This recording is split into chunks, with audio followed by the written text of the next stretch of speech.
Hello class, my name is Mr. Weinmar and I will be your substitute teacher today. Now, can anyone tell me what you are supposed to be discussing today? Yes, you in the front row. Today we're talking about leadership, power, and influence. Wunderbar, that is exactly right, and we have a video for you all to watch today. Zoinks, man! It's like these videos don't even help! How am I supposed to learn? Now class, before we start the video, are there any questions? Anyone? Yes, you, the girl in the back. Will the video cover the biases towards white men in leadership positions that prevents qualified women and people of color from obtaining leadership roles? Yes, I believe it does. So, if there are no other questions, we will proceed with the video.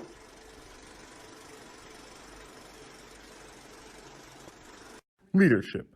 One of those ambiguous terms that people keep saying, but no one really discusses it further. So today, we will begin a discussion about leadership and its different theories and perspectives. There are several different theories about how leadership develops, including the skill perspective, the innate perspective, and the behavioral perspective. The skill perspective is the theory that leadership is just like any other skill.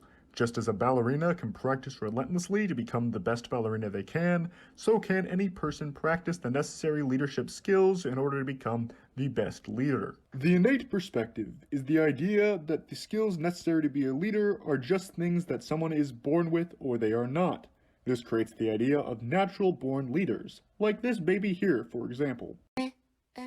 Ask not what your country can do for you, but what you can do for your country. Finally, the behavioral perspective is the idea that leadership skills are not static, and different skills must be used for different groups. For example, take these spider people here. First, we will have a very rambunctious group, and the necessary leadership skills include active listening. I think we should distract the bad guys and then capture them. No, we should use the element of surprise to catch them off guard and web them up. You both are advocating for the same thing.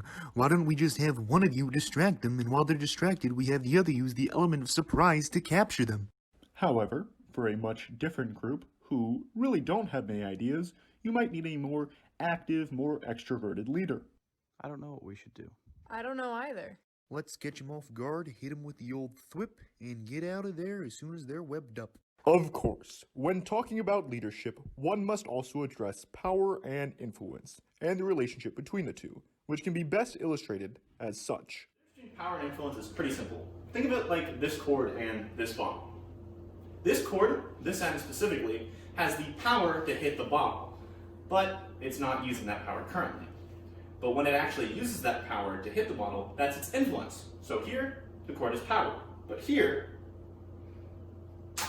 it has influence. Let's see another example, shall we? This is Kyle. Kyle has the power to ask his friend to fill up his water bottle, but he currently has no influence as he's not using that power. Let's see some influence now. Hey Colin, can you fill up my water bottle for me? Sure, anything for a friend. People will always have motive for trying to gain power. This might be a personalized motive, where they're seeking benefit for themselves. Or it might be a socialized motive, where they're seeking benefit for all of society. Here is an example of both. Rise, Sir Kyle of Schwartz. Thank you. I will use this power wisely to help the people of our nation. Rise, Sir Colin Cahill. Thank you, sir. You have no clue how many women this is going to get me. There are also many different types of power. Here is a montage, just showing off a few of them. As your manager, I'm actually going to need you to work overtime so you can finish this project. Is that okay? Yes, sir.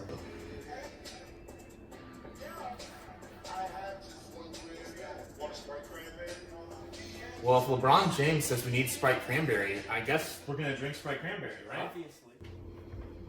Hey, Colin, can you do this for me? Holy crap, Kyle is just so cool. Of course, Kyle. You can do that. Thanks. Hey, Kyle, I know you're really good at investment stuff, so can you help me with the homework on it? Sure, I'm doing the same thing right now. Oh, cool. Hey, Kyle, if you can do the dishes, I'll give you one of these cookies. All these? Yeah. All right. Colin, if you don't take out this trash, I'm going to report you to the fraternity for being a poor example of brotherhood. Hey, Kyle, since we're roommates and we have the same org behavior class, do you want to do the final project together? That's a great idea. We should do a video. Let's do it. Gender also has an influence over leadership. This means that women can behave the same as men, yet will not be perceived the same. In fact, leadership traits are often interpreted differently if women do them, such as a man asking for something firmly. If a woman does the same thing, she will be perceived as aggressive. This is because it violates people's expectations. Speaking of expectations, when I say leader, who do you picture? Do they look like this? What about this? How about this?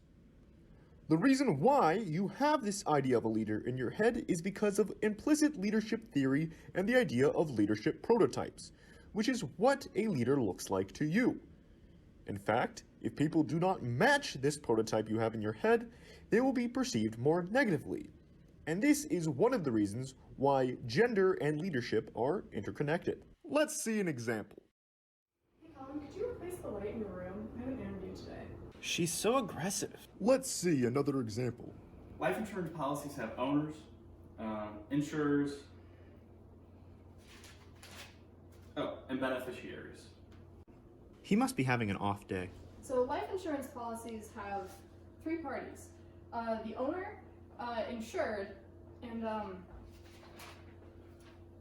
beneficiary, sorry. Wow, she really can't teach this class. Now let's talk about some leadership theories, starting with theories X and Y. Theory X is the idea that employees do not like to work and will avoid it at all costs if possible.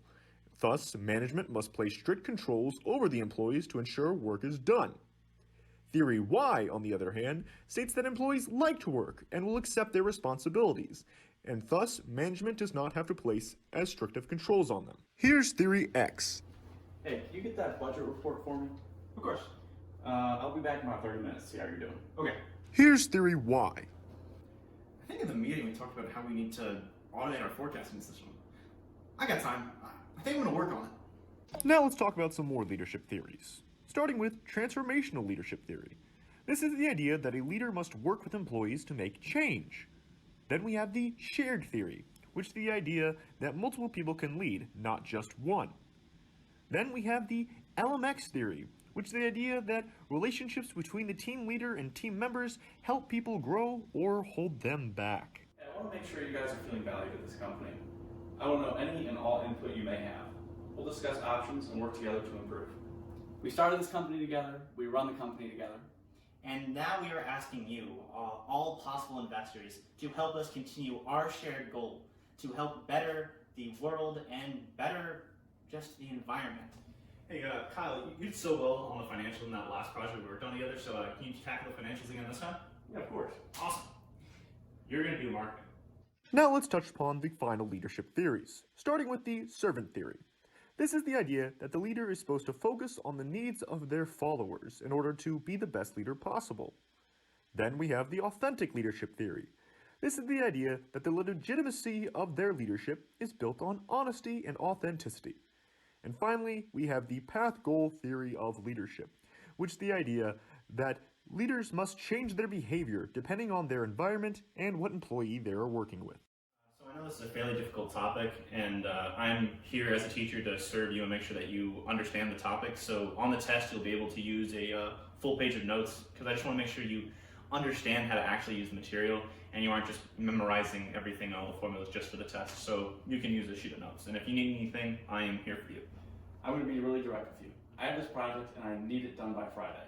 You can use other departments' help, whatever you need, but it has to be done by Friday. Yeah, I want to let you know you're doing a really great job, but I have this additional project that needs to be done, and if you could really do that, even though I know you got a lot on your plate, that would be great. I have a new project for you, and I need the initial estimates on Friday. Now we get to the idea of followership, which is an informal type of leadership. After all, every movement needs followers or else the movement wouldn't happen. Take this second dancer for example. Their dancing shows everyone else that this dance is okay to do, and thus other people join in. Alright, any questions on the video? Why do people in some parts of the video look different than we do? Well, now it looks like we will be watching a video on diversity next class. Class dismissed.